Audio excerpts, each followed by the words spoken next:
It's the 2nd of August, 1675, near Brookfield, Massachusetts. A column of 20 English militiamen trudges through a narrow path, rocky hills on one side, a thick swamp on the other. Suddenly, Nipmuc warriors melt out of the woods, their flintlock muskets spitting fire. In minutes, 8 Englishmen are dead, the rest fleeing for their lives, trapped in a perfect ambush. This wasn't just a skirmish. It was a masterclass in guerrilla warfare that left the English reeling. King Philip's War, from June 1675 to August 1676, killed about 5,000 people, nearly 1 in 10 in New England, with 40% of the native population wiped out or displaced. The numbers hit hard, but here's the kicker. The native warriors, armed with better guns than the English, didn't just fight, they outsmarted their enemies at every turn. Yet their story is buried under Puritan sermons and dusty archives. Why do we know so little about their tactics? And how did a war that reshaped America fade into a footnote? Stick around, because we're diving deep into the weapons, the ambushes, and the truth of this forgotten fight. Let's step back to 1675, when New England was a powder keg ready to explode. For tribes like the Wampanoag and Nipmuc, King Philip's War, raging from June 1675 to August 1676, wasn't just a historical event. It was a catastrophe that still echoes today. While many modern Americans see this war as a dusty page in a textbook, for native communities, it's a living wound. The land they called home, shared with European settlers, was slipping away, and their way of life was under siege. The numbers tell a brutal story. About 5,000 people died, roughly 2,500 English and 2,500 natives, with nearly 40% of the native population either killed or driven from their lands. That's 1 in 10 people in New England, wiped out in just over a year. Imagine the devastation. Entire villages burned, families shattered, and a culture pushed to the brink. This wasn't a war with neat battle lines or grand strategies. It kicked off on the 20th of June, 1675, when Wampanoag warriors attacked Swansea, Massachusetts, sparking a firestorm of violence that spread like wildfire. Unlike conflicts led by towering figures like Ulysses S. Grant or Douglas MacArthur, this war had no central commanders pulling the strings. Instead, it was a chaotic mess of small, local bands, each led by captains who only controlled their immediate group. English militias and native war parties clashed in a brutal, decentralized struggle, with no one steering the ship. Now, let's talk about the Puritan lens, because it shaped how this war was recorded. To the devout Puritans, trying to control the war's outcome was like spitting in the face of God's plan. Increase Mather, a prominent clergyman born in 1639 and writing through the war, saw the native warriors as tools of Satan, unleashed by God to punish New England for its sins, like pride or neglecting church. His accounts, and those of other Puritan writers, barely touch on military tactics unless it served a sermon. For Mather, the war was a divine morality play, not a clash of strategies. This theological filter makes it tough to piece together what really happened, especially from the native side. That brings us to a big challenge. We're missing the indigenous perspective. Puritan biases painted natives as godless savages, and the native war parties were careful to hide their movements, leaving no written records. We're stuck relying on English sources, like Captain Thomas Wheeler's account of a deadly ambush or Benjamin Church's memoirs of chasing down King Philip, but those are one-sided, often dripping with prejudice. Our goal here is to dig past that, to reconstruct the native tactics and ingenuity with the help of experts, despite the gaps in the historical record. So, what lit the fuse? This war didn't come out of nowhere. It was the boiling point of decades of tension, starting when the Pilgrims landed at Plymouth in 1620. The Wampanoag, led by sachems like Massasoit, initially shared their land and knowledge, helping the newcomers survive. But by the 1660s, the English were gobbling up more land, pushing natives onto smaller and smaller patches. In 1662, Metacom, known to the English as King Philip, became Wampanoag sachem. He faced relentless pressure to sell land, often under shady deals or outright coercion. The English didn't stop at land. They tried to reshape native life, forcing conversions to Christianity and dictating what people could do on their own territory. Tensions hit a breaking point in early 1675, when John Sassaman, a Christian native and advisor to Metacom, was murdered. The English blamed the Wampanoag, executed 3 men, and set off a chain reaction. For the natives, this wasn't just about one death, it was about survival. As Dylan Smith and Drew Shukdar-Ravist, our expert guides, point out, this war was the final stand of New England's indigenous peoples against a tide of colonization that threatened to erase their way of life. To unpack the story of King Philip's War, we're leaning on 2 incredible experts who bring the native perspective to life. First up is Dylan Smith, a man of Shinnecock and Montauk descent. Dylan used to work as an interpreter at Plymouth Plantation, where he brought 17th-century native life into focus for visitors.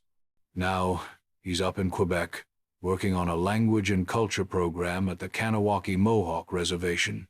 He's not just a historian. He's lived the connection to his heritage, giving us a window into the material culture, the clothing, tools, and daily realities of native peoples during the war. His insights ground this story in the lived experience of the Wampanoag, Nipmuc, and their allies. Then we have Drew Shukdar-Ravist, a cultural ambassador for the Pocomoke Indian Nation. Drew's a powerhouse with a background in archaeology and anthropology, and he travels all over the Northeast giving lectures on 17th and 18th century native history. He knows the gritty details of how native communities navigated a world turned upside down by European arrival. Fun fact, Drew and I crossed paths when he took on a small but pivotal role in my film, The Sudbury Devil. His presence in that project, and now here, adds a layer of authenticity to this story. Together, Dylan and Drew are our guides, pulling back the curtain on a history too often told through English eyes. Before we dive deeper, let's set the stage with a crucial perspective. Drew puts it best. In the 17th century, there were no clear good guys or bad guys. Judging this war through a modern lens of right and wrong misses the point. Back then, every decision, whether it was forming alliances, fighting, or negotiating, was about survival. Native leaders like Metacom had to make tough calls to keep their people alive for another season, even if those choices look messy or brutal today. The English were no different, scrambling to protect their fledgling colonies. It wasn't about glory or honor, it was about making it through the next winter. This mindset is key to understanding the war's chaos and the stakes for everyone involved. Now, let's talk about where we're telling this story. We're filming in a backyard in Pennacook territory, just up the hill from Haverhill, Massachusetts. This isn't a random spot, it's ground zero for the kind of conflicts that defined King Philip's War. This very land saw bitter fighting between natives and English settlers in the late 17th century. Even after the war ended in 1676, the tension lingered, like in March 1697, when Hannah Duston was taken captive here by native raiders in a post-war skirmish. Filming here feels right. It's like standing on the scars of history, surrounded by woods that once hid ambushes and echoed with musket fire. This place brings the past alive, connecting us to the contested landscape of 1675 and 1676, when every hill and river was a battleground. Let's get a close look at what native warriors were wearing during King Philip's War, because their clothing tells a story of resilience, adaptation, and cultural pride. Dylan Smith steps up first. decked out in a kit perfect for the late fall or early winter of 1675 to 1676. He's rocking boot-style moccasins that come up past the ankle, wrapped tight and insulated with wool to keep the chill at bay. Wool was a hot trade item by the 1670s, filtering into native communities since the 1620s. Over his shoulders, Dylan's got a white-tailed deer fur blanket painted with natural pigments, fish roe, red and yellow ochre, and charcoal. It's not just for warmth, it's a canvas of tradition. His knife, sheath, and bag are works of art, quilled with porcupine quills, jingling with hawk bells, and adorned with wampum beads. Notice how little he's wearing. Just a breechcloth. That's no accident. Dylan's used to an active lifestyle, always on the move, generating body heat even in 50-degree weather like we've got here today. He's not shivering, and neither were native warriors back then. Their bodies acclimated to the New England cold. One more thing stands out: his tattoos. These intricate designs were a tradition long before Europeans showed up, etched into skin for spiritual and social meaning. Christian missionaries tried to stamp them out, but today, native folks like Dylan are bringing them back, a powerful resurgence of identity. Now, check out Drew Shukdar-Ravist's setup. He's wearing a breechcloth made of duffel cloth, a coarse, thick wool that's been a trade staple since the 1620s. It's dyed a vivid electric red, a color you don't find in nature, symbolizing the East, the dawn, blood, and raw vitality for many Eastern tribes. That red pops, and it meant something deep to the warriors who wore it. Over that, Drew's got a European-style shirt, a style his Pocomoke community was using as early as the late 1500s. It's not just practical for warmth, it's a status symbol, a way to say, look who I'm trading with. The shoulders are stained red, not by accident, but from wiping hands covered in body paint, a common practice that left its mark on shirts like these. Like Dylan, Drew's got boot-style moccasins, wool lined for the cold. What's striking is the blend here. Native designs mixed with European materials like wool and linen. By the 1670s, trade had woven these worlds together, creating a unique fusion that defined native clothing during the war. Let's talk wampum, because it's more than just beads. Made from the quahog clam and whelk shell, these tiny treasures were woven into belts, necklaces, and more, marking life's big moments: births, marriages, deaths. For Algonquian peoples, wampum wasn't just decoration. It carried socio-spiritual weight, tying the social world to the spiritual one. It's alive with meaning, a sacred thread in their culture. But when the Dutch rolled into Fort Amsterdam, now New York City, in the 1620s and 1630s, they saw wampum differently. Short on cash, they turned it into a makeshift currency to trade with natives for beaver furs. They even set fines in wampum beads, with black and white ones valued differently in their legal records. That's where the myth of wampum as Indian money comes from, but let's be clear, for natives, it was never just cash. It held a depth of meaning Europeans couldn't grasp, more like a sacred heirloom than a coin. Then there's the knife, a game-changer for native life. Before Europeans arrived, people crafted knives from chipped flint, sharpened bone, or cold-hammered copper. Those worked, but they had limits. Copper dulled fast, and stone could only do so much with dry wood. Enter the 17th century, and iron and steel knives flooded in through trade. These blades were a revolution, slicing through game, fish, and even dry wood with ease, making hunting, fishing, and woodworking faster and more precise. You see them pop up constantly in trade ledgers and treaty records, a must-have for native communities. A knife wasn't just a tool, it was a lifeline, and the demand for them shows how deeply native life adapted to European technology while staying true to its own ways. This mix of old and new, from wampum to steel, paints a vivid picture of a people fighting to hold on to their identity in a rapidly changing world. Now we're getting to the heart of how native warriors fought in King Philip's War. And let me tell you, their weapons and tactics were a force to be reckoned with. First up, the flintlock musket, the heavy hitter of the 17th century battlefield. The natives weren't using just any guns. They had Dutch-type two-trade muskets, built between 1640 and 1660. These were cutting-edge for the time, with an internal flintlock mechanism that was smoother and more reliable than the clunky doglock muskets the English were stuck with. Natives got their hands on firearms early, way back in the 1640s during Kieft's War in the mid-Atlantic. By the 1670s, the Piscataway in Maryland were so hooked on muskets they'd forgotten how to make bows and arrows, telling the colonial government they needed powder and shot to defend the frontier. These weren't plain weapons either. Warriors customized them with wampum inlays, deer toes, bear claws, and turtle paws, turning each musket into a personal statement of clan, spirituality, and trade connections. Here's the real edge.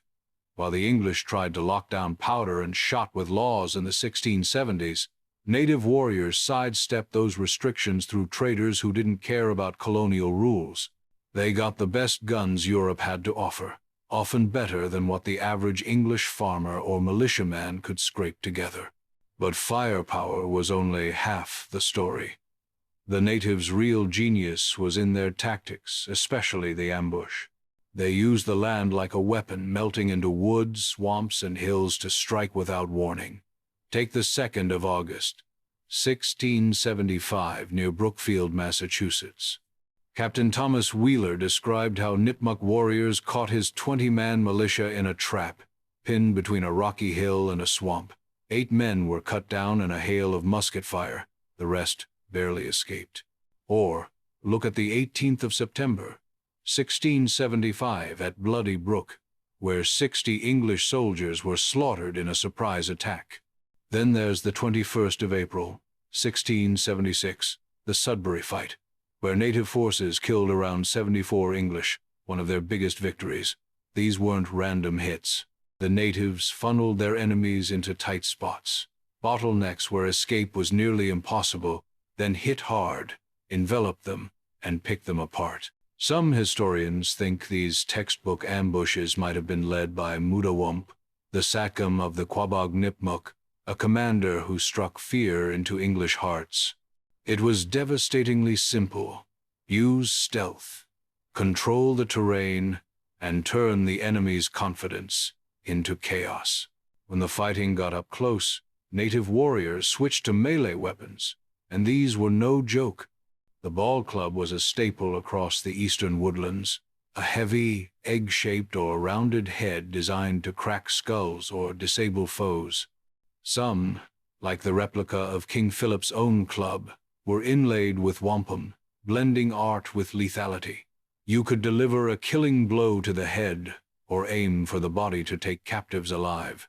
Then there's the Mohawk Club, shaped like a sword, possibly inspired by European designs. These were personal, often carved with the owner's face, or tattoos, like the one Dylan carries, etched with his own chest tattoo as a mark of identity. Both clubs were blunt force nightmares, built for close quarters carnage. The Biscayne hatchet, a French trade axe circulating from the 1620s to the 1700s, was another favorite. It wasn't just for chopping wood, though it was great for that. Benjamin Church, an English captain, wrote about natives using these hatchets to knock on the head, a grim term for a swift, deadly strike. On the 12th of August, 1676, after King Philip was cornered and killed, his body was quartered with a hatchet. Another native, Sam Barrow, met a similar fate that year, his skull split by a hatchet after a quick puff of tobacco, as Church coldly noted. The brutality of these fights comes through in Mary Rowlandson's 1682 captivity narrative, one of our clearest windows into the war's violence. She was taken during the 10th of February, 1676, raid on Lancaster, Massachusetts, where 12 English settlers were killed, some shot, some speared, others hatcheted. 24 others, including Rowlandson, were taken captive. She describes the horror. Victims scalped, stripped naked, one even crawling through the dirt with a hatchet wound to the head. It's chilling, but she also captures the natives' resolve. Their glittering weapons, from muskets to hatchets, were so intimidating that she chose capture over death, despite her earlier vows to die fighting. This wasn't mindless violence. It was calculated, a desperate defense of a homeland under threat. The natives fought with precision, using every tool and trick they had to hold their ground against an enemy that outnumbered and outgunned them in the long run. Time to bring the tactics of King Philip's War to life with a hands-on demo that shows just how deadly native warriors were. We've set up a simulated ambush, straight out of 1675 and 1676, using a ballistic gel torso we're calling Jonathan, decked out in a not-so-historical polyester coat to play the part of an unlucky Englishman. First, we're showing how it all started. A flintlock musket shot from a distance. Dillon takes aim, mimicking the stealthy strikes that defined native ambushes, like the ones that tore through English militias at Brookfield or Bloody Brook. The musket's roar echoes, and Jonathan takes a hit, showing the kind of damage that could drop a man before he even knew what was coming. This is exactly how native warriors used their superior Dutch trade muskets to catch their enemies off guard, firing from cover and disappearing into the woods. But ambushes often led to close-quarters chaos, and that's where things get brutal. Drew steps in, showing how a musket wasn't just for shooting. Once the powder's spent, it doubles as a club. He swings the heavy stock, aiming for Jonathan's jaw or windpipe, the kind of blow that could shatter bone or crush a throat in seconds. Dillon takes it further, pressing the musket barrel against Jonathan's neck, pinning him down like a warrior finishing off a foe on the ground. Then come the melee weapons. Drew hefts a ball club, its egg-shaped head ready to deliver a skull-cracking strike, just like the ones used to take out enemies or capture them alive. Dillon follows with a Biscayne hatchet, swinging it with precision for a knocking-on-the-head blow. The same technique Benjamin Church described in 1676, when natives executed foes like Sam Barrow, or even King Philip himself. These moves aren't just for show. They're a window into the raw, up-close violence of the war, where every strike had to count. Now, we're keeping things light to balance the intensity. Jonathan, our gel dummy, is the butt of some jokes as we play up his role as a hapless Englishman. I'm egging Dillon and Drew on, yelling, "Go on, murder him!" while they take turns, whacking the torso. We're laughing, but it's all in good fun, and we make it clear no real Englishmen were harmed in this reenactment. The banter adds a spark, making the history feel alive and approachable, not like a dry lecture. By showing these weapons in action, we're not just talking about the past. We're letting you see and feel the skill and ferocity of native warriors who turned every fight into a masterclass of survival. Let's face it, most people today know next to nothing about King Philip's War, and that's a problem. This conflict, which tore through New England from 1675 to 1676, killed 1 in 10 people in the region, native and English alike, and reshaped the land we're standing on. So why is it barely a blip in public memory? For one, New England's demographics have shifted hard since 1676. Waves of immigrants from all over the world have poured in, and for many, the 17th century feels like someone else's story. Add to that the fading of oral traditions. The native elders and early colonial descendants who once passed down tales of ambushes and survival are long gone, their voices silenced. Town histories don't help either. They've moved on to other topics, leaving this war in the dust. And let's be real, the war's ugly side doesn't make for easy conversation. Both natives and English committed atrocities, from village burnings to executions, and that raw, messy truth gets swept under the rug outside academic circles. It's not the kind of history you slap on a tourist brochure. Then there's the issue of how we teach this stuff. Schools lean into a polished, mythologized version of early America, like the first Thanksgiving in 1621, painted as a happy feast where everyone got along. Spoiler, that's not the full story. The Wampanoag who shared that meal were under pressure, and by 1675, their descendants were fighting for their lives. Museums like Plymouth Plantation aren't much better. They often serve up a Eurocentric, whitewashed narrative, where pilgrims are the stars, and native voices feel like an afterthought. Drew Shukdar-Ravist nails it. The public loves the happy-go-lucky version of history, the one where we all hold hands and sing around a turkey. But King Philip's War was complex, brutal, and doesn't fit that mold, so it gets sidelined for something easier to digest. Here's where we need to step up. We've got to push for more sites that tell the real story of the 17th century, places that dive into King Philip's War head-on. Imagine interpretive centers, where you can walk the ground of a 1675 ambush and hear native perspectives, not just English ones. We also need to protect the actual sites where this history happened. Too often, sacred ground gets paved over for parking lots or strip malls. At the very least, let's put up plaques or markers to honor what went down. And here's the key. Native communities need to be at the table, shaping how these stories are told. Their input isn't just valuable, it's essential to getting it right. Why does this matter? Because Native history isn't a side note, it's the backbone of America's story. Without people like Squanto, who helped the Pilgrims survive their first winter in 1620, those early colonies might have collapsed. Native knowledge, from farming to navigation, kept the newcomers alive, yet we often erase that from the narrative. As Dylan and Drew point out, ignoring Native history distorts the past, leaving us with half a story. There's an African proverb that hits home here, shared by a colleague from Nigeria. A river that forgets its source dries up.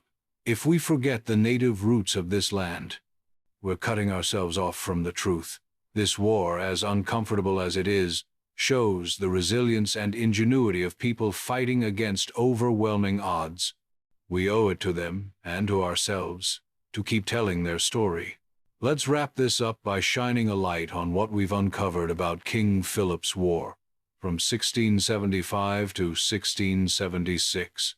The native warriors of the Wampanoag, Nipmuc, and their allies showed jaw-dropping resilience and ingenuity. Their flintlock muskets, often better than the English's, fired from deadly ambushes that turned woods and swamps into traps. Their ball clubs and Biscayne hatchets delivered brutal precision in close combat, each weapon a testament to a culture fighting to survive. They pulled off tactical wins like Bloody Brook and Sudbury, outsmarting their enemies against long odds. But let's not sugarcoat it. This was a tragedy. Around 5,000 people, about 1 in 10 in New England, died in just over a year, splitting evenly between native and English losses. Entire communities were shattered, and for the natives, nearly 40% of their population was either killed or driven away. That's a wound that still lingers. Here's my challenge to you. Don't let this history stay buried. Go explore native stories. Dig into the real past, not the polished version you got in school. Share what you learn, whether it's a post, a conversation, or just a moment of reflection. We need to talk about these uncomfortable truths, the messy, painful events that shaped this land. They're not just history, they're part of who we are. And keep an eye out, because we're not done yet. I've got more videos coming, diving deeper into early colonial history, with fresh, native perspectives and battles that deserve their moment. in the spotlight. Stick with us, because there's a lot more to uncover.